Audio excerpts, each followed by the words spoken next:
दोस्तों, income tax refund का इंतजार कर रहे लोगों के लिए एक बेहद खास वीडियो आज आप सभी की सारी उलझनों को हल कर सकती है। दोस्तों, ऐसे लोग जिन्होंने अपने आईटीआर को फाइल कर वेरीफाई कर इंतजार कर रहे हैं कि कैसे उन सभी का आईटीआर प्रोसेस हो, और अभी आईटीआर डिपार्टमेंट ने प्रोसेसिंग को बिल्कुल रोक दिया है। बिल्कुल भी प्रोसेसिंग होती हुई नजर नहीं आ रही है। ऐसे में क्यों लगी है रोक? Why the ITR processing has been stopped? तो इस सवाल का जवाब आज की इस वीडियो में आप सभी को मिल सकता है।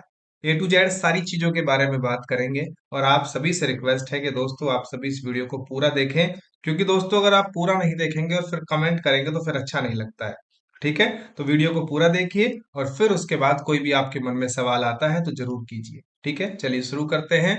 वीडियो में शुरू करने से पहले सबसे पहले अब तक का आईटीआर का क्या स्टेटस है वो देख लेते हैं। यहाँ पर देखिए दोस्तों, इनकम टैक्स की ऑफिशियल वेबसाइट पर जो डाटा दिखाई दे रहा है उसके अंदर ये बताया जा रहा है कि 13 करोड़ 21 लाख 15 हजार रजिस्टर्ड यूजर्स हैं जो कि इनकम टैक्स पोर्टल पर रजिस्टर हैं। उनके अंदर से 2 करोड़ 51 लाख लोगों ने अपना आईटीआर फाइल कर दिया है, और उसके अंदर भी 2 करोड़ 43 लाख लोगों ने अपने आईटीआर को वेरीफाई किया है। लेकिन ये आंकड़ा टस से मस होने का नाम नहीं ले रहा है। 1 करोड़ 13 लाख 66 हजार लोगों का ही आईटीआर अभी सीपीसी बेंगलोर ने प्रोसेस किया है। तो क्यों अटका है सीपीसी बेंगलोर के पास मामला, इसी बारे में ये वीडियो बनाया जा रहा है। तो जरूर देखिए, और आप सभी को बहुत सारी चीजें इस वीडियो को देखकर क्लियर होने वाली हैं। तो लाइक और शेयर तो करेंगे ही आप। चलिए वीडियो को शुरू करते हैं। दोस्तों, सबसे पहले मैं आप सभी को कुछ चीजें समझाना चाहता हूं इस वीडियो में आगे बढ़ने से पहले। दोस्तों, आईटीआर जो प्रोसेस होता है उसके कई सारे स्टेप हैं। आप सभी को रिफंड मिलने तक आपका आईटीआर कई जगहों पर जाता है। दोस्तों, सबसे पहला काम होता है आप सभी का अपने आईटीआर को फाइल करना। आप अपने आईटीआर को फाइल करते हैं, उसके बाद भी आपको 30 डेज का टाइम मिलता है कि आप सभी के आईटीआर को ई वेरीफाई कर दें। अगर आप ई वेरीफाई अपने आईटीआर को कर देते हैं तो उसके बाद आप सभी का आईटीआर प्रोसेसिंग के लिए जाता है सीपीसी बेंगलुरु के पास। और अगर वो आपके आईटीआर को पास कर देते हैं तो आपके पास इंटीमेशन आ जाता है, इंटीमेशन 1431। ठीक है, उसके बाद आपका पैसा जो है, जो रिफंड का अगर अमाउंट है तो वो बैंकर के पास जाता है, और अगर आपका बैंक अकाउंट वैलिडेटेड है तो आपको रिफंड क्रेडिट कर दिया जाता है। तो ये सिंपल प्रोसेस है, तो बहुत ज्यादा कॉम्प्लिकेटेड नहीं है आप सभी के आईटीआर के आने का। लेकिन अभी क्या हो रहा है, आप सभी के साथ दिक्कत कहाँ आ रही है कि आप सभी ने अपने आईटीआर को फाइल किया, वेरीफाई किया, ये दो स्टेप आप सभी के हाथ में थे। तीसरा स्टेप जो सीपीसी बेंगलोर के हाथ में है, वहां पर चीजें होती हुई नजर नहीं आ रही हैं। इनकम टैक्स की जो प्रोसेसिंग है वो रुकती हुई नजर आ रही है। तो इसके पीछे के बड़े रीजंस मैं आज आप सभी के साथ डिस्कस करूंगा।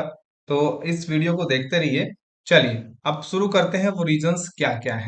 थोड़ा सा आप सभी का ध्यान उस तरफ भी अग्रसर करना चाहूंगा। दोस्तों, अगर आपने आईटीआर 1 फॉर्म फाइल किया है, दोस्तों मैं आप सभी को बताता हूँ, आईटीआर 1 अगर आपने फिल किया है तो 7 से 15 दिन ये ही नॉर्मल टाइम है, और पिछले कई सालों से ये ही नॉर्मल टाइम चलता आ रहा है।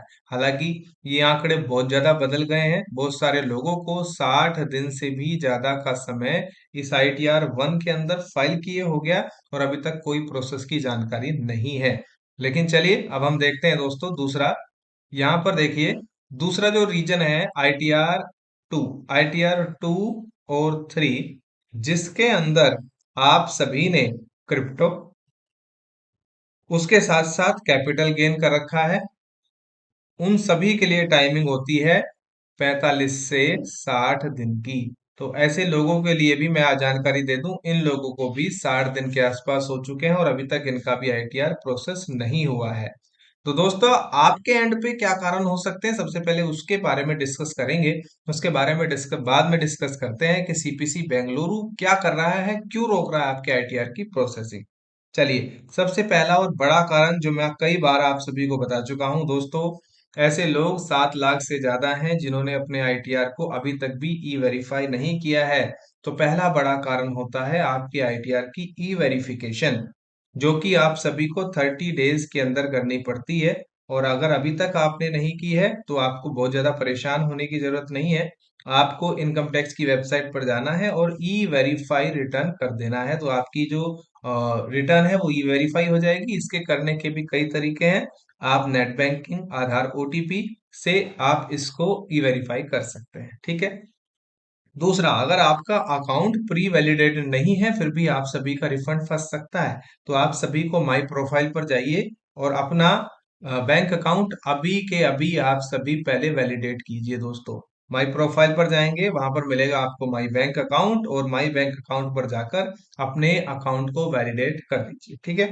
तीसरा, high number of filing delay at CPC. CPC के पास डिले इसलिए हो रहा है, ठीक है, इसके बारे में और भी डिस्कस करने वाला हूं मैं आगे, तो थोड़ा सा मैं बता देता हूं यहाँ पर भी आप सभी को। तो सीपीसी के पास, यहाँ जो सीपीसी बेंगलोर है वो बहुत ज्यादा डिले करता नहीं है। 10 दिन से 12 दिन के अंदर वो आपके आईटीआर को प्रोसेस में डाल देता है। लेकिन इस बार नंबर ऑफ फॉर्म्स बहुत ज्यादा हो गए हैं, जिसके कारण सीपीसी के पास टाइम लग रहा है।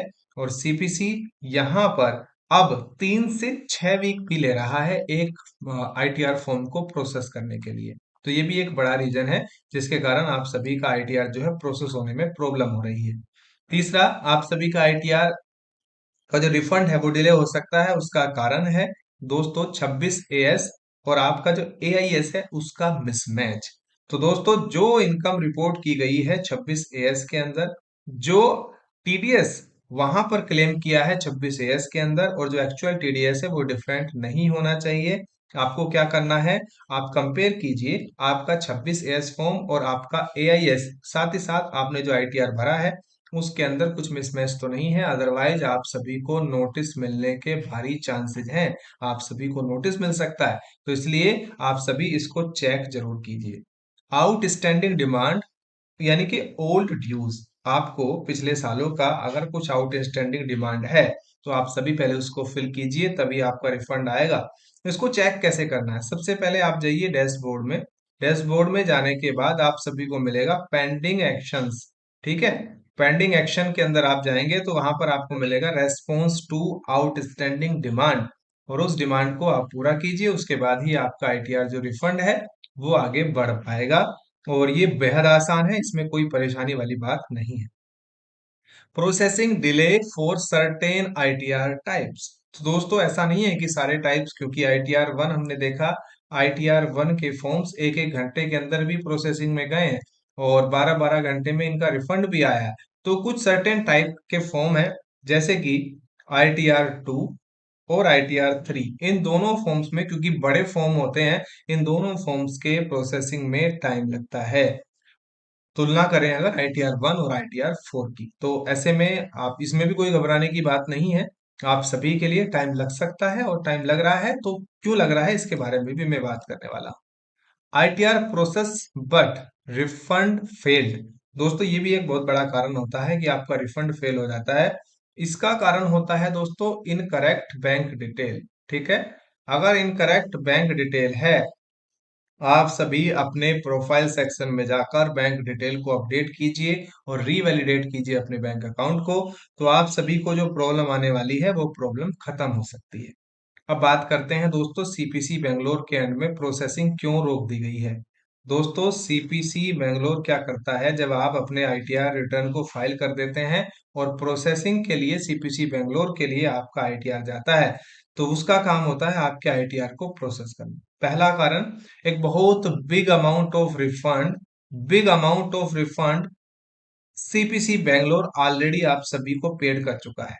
ठीक है। हालांकि वो आप सभी का ही पैसा था, आप सभी की ही जेब से वो इनकम टैक्स कटा था, लेकिन बहुत बड़ा अमाउंट यहाँ पर लोगों ने रिफंड के रूप में मांगा है, जिसको सीपीसी बेंगलोर आप सभी को पे कर चुका है। अभी दोबारा से, क्योंकि पिछली बार क्या हुआ, दूसरा कारण बता रहा हूं, एआई से चेकिंग कराई। एआई ने चेक किया आप सभी के इनकम टैक्स को, जो आईटीआर फाइल आप सभी ने किया है, और एआई चेक में बहुत सारे रिफंड ऐसे चले गए जिनके अंदर की फेक अमाउंट भी वहां पर क्लेम हो गया और लोगों को रिफंड मिल गया। तो ऐसे लोग जिन्होंने फेक अमाउंट क्लेम किया है, फॉल्स अमाउंट उनको मिल गया है, तो वो भी ये ना सोचें कि उन सभी को जो फॉल्स अमाउंट मिला है उस चीज पर भी सीपीसी बेंगलोर की नजर बनी हुई है। ये सारा टाइमिंग इसीलिए लग रहा है। बीच में सीपीसी बेंगलोर को खबर लगी और इनकम टैक्स डिपार्टमेंट की रेड्स भी पड़ी, और उन रेड्स के अंदर यहाँ पर ये जाना गया कि कहीं ना कहीं एक तो इंडिविजुअल है उनके द्वारा, प्लस जो बीच के ऐसे लोग हैं, जैसे सीएस को मैं नाम नहीं लेना चाहूंगा, तो जैसे कि बीच के लोग हैं जो कि अपने आप को प्रोफेशनल बताते हैं, वो भी कुछ रिफंड को क्लेम कराकर परसेंटेज बेसिस पर, ये आप समझने की कोशिश कीजिएगा दोस्तों, बहुत सारे लोग ऐसा कर रहे हैं, तो उन पर भी सीपीसी बेंगलोर की नजर है। रिफंड गलत क्लेम कराकर परसेंटेज बेसिस पर जो लोग पैसा ले रहे थे, उनको जब पकड़ा गया तो वहां पर सीपीसी बेंगलोर का एक और अलर्ट उनको मिला कि एआई की जो चेकिंग चल रही है, एआई से जो चीजें चेक करा रहे हैं। हालांकि एआई को आप जो भी कोड दोगे, जो भी कोडिंग आप एआई के अंदर करोगे, वो उसी प्रकार से आप सभी को काम करता हुआ नजर आएगा। लेकिन अब क्योंकि ये रेड्स पड़ी, इंडिविजुअल्स और साथ ही साथ जो रिफंड कर रहे थे बीच के बिचौलिए, वो सारे पकड़े गए, और वहां पर बहुत मोटा अमाउंट जो कि फॉल्स क्लेम किया हुआ था। आप समझने की कोशिश कीजिए, आप एक इंडिविजुअल हैं, आप दूसरे की बातों में आकर फॉल्स रिटर्न क्लेम कभी ना करें, क्योंकि उसमें जो बिचौलिए हैं वो तो जाएंगे ही, लेकिन आप भी वहां पर धरे जा सकते हैं। ठीक है, तो ये एक कारण है जहां पर एआई को अब क्या किया जा रहा है दोस्तों, एआई को रीट्रेंड किया जा रहा है। रीट्रेंड का मतलब मैं आप सभी को समझाने की कोशिश करूंगा। रीट्रेंड का मतलब है, जो भी कोडिंग पहले से एआई को दे रखी थी, क्या आप सभी को 26 AS से चेक करना है, क्योंकि अगर डिटेल मिसमैच है तो एआई पकड़ लेगा, बड़ी आसान है एआई के लिए। और दूसरा, अगर एआईएस से भी डिटेल मिसमैच है तो भी वो पकड़ लेगा। तो ऐसे फॉर्म्स की क्या करेगा income tax department, manual checking करेगा, और मैनुअल चेकिंग में अगर घपला पाया जाता है तो उसके लिए आपको नोटिस आ सकता है। ठीक है, तो सीपीसी बेंगलोर क्या कर रहा है, अभी तैयारी कर रहा है, और जैसे ही ये तैयारी एआई की होगी, आप सभी के रिटर्न की प्रोसेसिंग बल्क में की जाएगी। बल्क में समझिए आप सभी लोग, बल्क में आप सभी के आईटीआर की प्रोसेसिंग होगी, और जिस प्रकार से 10 जून से और 14 जून तक जो पैसा अकाउंट में लोगों के डला है धड़ाधड़ धड़ाधड़, उसी प्रकार से पैसा आप सभी के अकाउंट में डल सकता है। ठीक है, अब कई सारे लोग मेरे से सवाल करते हैं कि सर टाइम कितना लग सकता है इस चीज में। दोस्तों, सीपीसी बेंगलोर के पास टाइम है, अभी 15 सितंबर तो डेट है, आप सभी को मैं बता दूं आईटीआर फाइलिंग की। 15 सितंबर 2025 जो डेट को एक्सटेंड कर दिया गया है इनकम टैक्स डिपार्टमेंट की तरफ से, कि आईटीआर फाइल हो सकते हैं 15 सितंबर 2025 तक। तो ऐसे में 15 सितंबर का तो टाइम है, उससे पहले पहले भी, नहीं तो आईटीआर रिफंड का जो लास्ट डेट होती है दोस्तों उस साल के अंत तक, यानी कि 31 दिसंबर 2025। ये मैं आप सभी को घबराने के लिए चीजें नहीं बता रहा हूँ, ये मैं आपको करेक्ट चीजें बता रहा हूँ जिससे आप लोग अवेयर हो सके। 31 दिसंबर 2025 तक का टाइम होता है इनकम टैक्स डिपार्टमेंट के पास, कि वो आप सभी के रिटर्न को प्रोसेस करके आप सभी के रिटर्न को क्लियर करे। चाहे उसमें रिफंड है तो रिफंड को क्लियर किया जाए, चाहे जो भी है वो क्लियर किया जाए। आशा करता हूँ चीजें आप सभी समझ रहे होंगे कि मैं आप सभी को क्या बताने की कोशिश कर रहा हूँ। ठीक है, तो आप सभी का रिफंड है तो रिफंड आएगा, और आप सभी का आईटीआर अगर खाली है तो वो भी प्रोसेस कर दिया जाएगा। ठीक है, अभी इसके पीछे जो डिले के यही दो तीन बड़े कारण हैं जिनके लिए ये इनकम टैक्स डिपार्टमेंट भी चिंतित है। अभी जो बड़े काम थे इनकम टैक्स डिपार्टमेंट के पास, आईटीआर 2 और आईटीआर 3 को ऑनलाइन अवेलेबल कराना, वो इनकम टैक्स डिपार्टमेंट आप सभी के लिए ऑलरेडी कर चुका है। अब जो बड़ा काम है वो है आईटीआर की प्रोसेसिंग, क्योंकि जो आंकड़ा है वो 1 CR से ऊपर पहुंच चुका है। 1 करोड़ से ज्यादा लोगों ने पिछले प्रोसेसिंग के बाद अपने आईटीआर को भर चुके हैं, और वो आंकड़ा अब कहीं ना कहीं इनकम टैक्स डिपार्टमेंट की नजर में है, क्योंकि हम देख रहे हैं कि 2 करोड़ से ज्यादा लोगों ने अपने आईटीआर को वेरीफाइड कर दिया है, तो वो नंबर भी इनकम टैक्स डिपार्टमेंट की नजर में बना हुआ है। दूसरा, अब आप समझते हैं कि आपको लगता है कि भाई नहीं अभी ऐसा नहीं होगा, तो आप सभी क्या कर सकते हैं, आप सभी ग्रीवेंस डाल सकते हैं। ग्रीवेंस के दो तरीके मैंने बता रखे हैं, जिसके बारे में मैं वीडियो अपने चैनल पर ऑलरेडी अपलोड कर चुका हूं, आप जाकर देख सकते हैं। ग्रीवेंस डालना बेहद आसान है। आप सभी क्या कीजिए, इनकम टैक्स पोर्टल पर जाइए, ग्रीवेंस सेक्शन में जाइए, उसके बाद सबमिट ग्रीवेंस कीजिए। मैं बिल्कुल आपको शॉर्ट में बता रहा हूँ, नहीं तो आप मेरी पूरी वीडियो भी देख सकते हैं। सबमिट ग्रीवेंस, फिर सीपीसी आईटीआर में जाइए और वहां पर अपने रिटर्न प्रोसेसिंग को लेकर जो आपकी दिक्कत है उस पर आप यहाँ पर लिख सकते हैं। क्या लिखना है, कैसे लिखना है, वो मैं वीडियो का लिंक आप सभी को डिस्क्रिप्शन बॉक्स में भी प्रोवाइड करा दूंगा ताकि आप सभी को देखने में आसानी हो। ठीक है, आशा करता हूँ वीडियो पसंद आया होगा। तो दोस्तों, आप सभी को अब भी कुछ सवाल है ना, तो आप कमेंट कर सकते हैं। अगर यहाँ तक वीडियो देखी है तो आप सभी का बहुत बहुत धन्यवाद। आशा करता हूँ आप सभी का दिन शुभ रहे। Thank you.